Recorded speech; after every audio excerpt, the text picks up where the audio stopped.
John chapter 6, verse 13.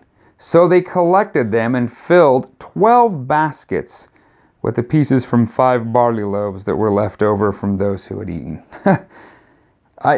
You just have to be blown away. In the Hebrew culture, 12 is this sign of completion, but there's also maybe these 12 disciples. He had some other disciples that were sometimes with him, but we had the 12, certainly, that became, well, I mean, not Judas, but the 11 that became apostles, and they added one more. At this point, though, we got all the 12 there, and there's 12 baskets. That maybe they're each just carrying around a basket and just filling it up. In any case, we had 5 barley loaves, these little poor person, common man loaves that were like expanded to feed thousands and thousands of people at the hand of God.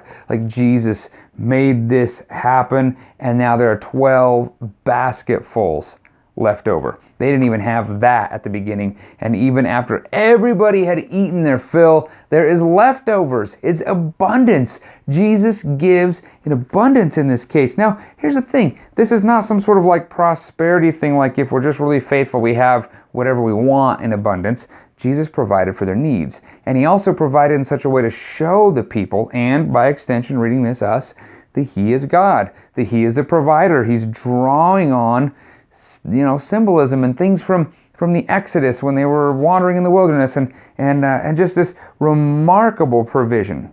It's a miracle. If we saw this today, what would we think? What would we do? Most people see these miracles and they think, you know what, that's not possible. Well, that's the point.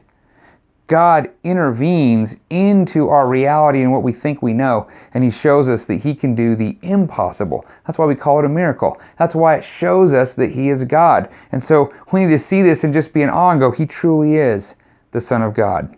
And by believing, we can have life in him.